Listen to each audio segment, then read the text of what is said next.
Alors, je suis Martin Morales, je travaille chez Bigger Than Fiction, je suis le chargé de développement, je suis le chargé de développement transmédia, c'est-à-dire que mon boulot c'est de faire le pont entre le producteur et les auteurs pour concevoir des projets, financer des projets, donc on va prendre des idées et puis ensuite on va les formaliser sur du papier, faire des dossiers, pour ensuite aller les présenter à des chaînes, aller les présenter au CNC, et ensuite accompagner, une fois qu'on a vendu le projet, toute la création jusqu'à sa mise en production.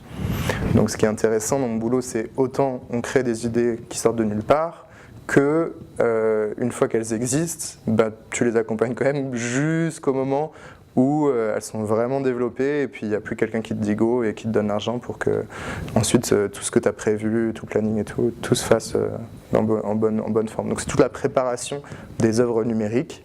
Nous on est plutôt focus sur des œuvres qui sont à destination d'être diffusées sur des médias sociaux.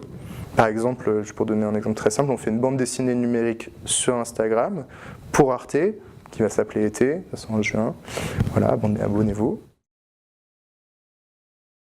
Il y a des choses à prendre que j'ai un peu évoquées dans la conférence, mais ce qui est le plus important pour concevoir un bot, c'est pas forcément d'en faire un humain, tu vois.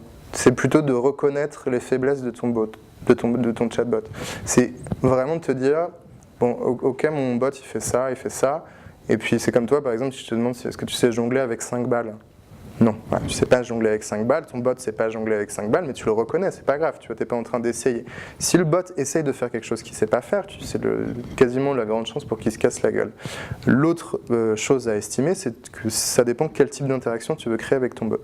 Si tu veux créer un chatbot avec du langage naturel, en réalité, toute l'importance, ça va être de pouvoir créer une base de données qui comprend le langage naturel. Et ça, aujourd'hui, c'est très complexe, c'est lent aussi. Il faut savoir que si tu veux une fluidité de narration, le temps qu'ils comprennent ce que tu as dit, plus tu vas avoir un langage compliqué, plus ton bot va être lent, donc plus ton expérience va être chiante, parce qu'elle ne sera pas fluide et que du coup tu vas te barrer parce que tu n'as pas que ça à faire, et compagnie. Donc, important, c'est faire des choses simplement pour le moment, ou alors s'atteler à vraiment des gros projets, mais bon, c'est des budgets à 200, 300 000 euros, avec une équipe qui n'est pas seulement des développeurs, mais des spécialistes en sciences cognitives ou en sciences du langage, des neural networks, les réseaux neuronaux, c'est un peu compliqué à prononcer, mais des réseaux neuronaux qui te permettent du coup de dire tiens il a dit ça donc ça fait tel groupe de mots tu vois ce que je veux dire, c'est que c'est de la conception ensuite du langage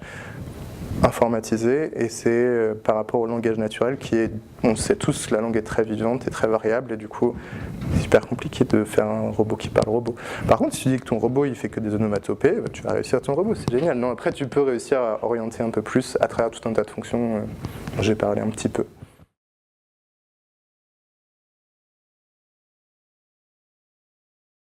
D'une certaine manière, simplement, Internet, c'est pas une base de données globale, complètement organisée, si tu veux. Mais par exemple, c'est déjà le cas, tu peux très bien aller piocher à travers ce qu'on appelle les API. Donc les API, en gros, c'est ton adaptateur à une base de données entre toi. Donc ça, c'est un langage qui s'apprend. Chaque application, SoundCloud, Spotify, YouTube, Facebook, etc. Chacun a un API particulier qui est changeant. En plus, ça, c'est un peu le truc chiant. Forcément, quand tu veux jouer avec le service d'autres entreprises, c'est toujours un peu le bordel. Mais si tu apprends à servir de cette API, tu peux déjà te servir d'une base de données d'Internet. Aujourd'hui, te dire que Siri, tu lui demandes n'importe quoi, elle va te le chercher via Google, via ce que tu veux. Mais je vois pas en fait comment tu prends un dictionnaire entier et puis tu fais un film. C'est un peu un truc con comme image, mais c'est très compliqué de se dire je prends une immense truc et puis je vais en faire quelque chose de concentré. Donc c'est des choix en fait. Toute la conception est toujours une question de choix. Qu'est-ce que je laisse, qu'est-ce que je vais garder, pourquoi effectivement je vais utiliser une base de données plutôt que 10 000, tu vois. C'est un choix vraiment qui va orienter, tu pourras pas tout dire. A priori, peut-être qu'un jour ça sera le cas, mais je vois pas l'intérêt en fait. Parce que pour moi, une conversation doit être dirigée et tu vois, notre conversation est dirigée pour le moment. D'une certaine manière. Donc on n'est pas en train de se regarder en disant, comme les deux robots que tu as vu au début de la présentation qui se parlent et puis d'un seul coup, tu vois, ça part dans tous les sens. Et l'air de rien, tu as des mots-clés qui finissent par diriger la conversation. C'est assez marrant quand même.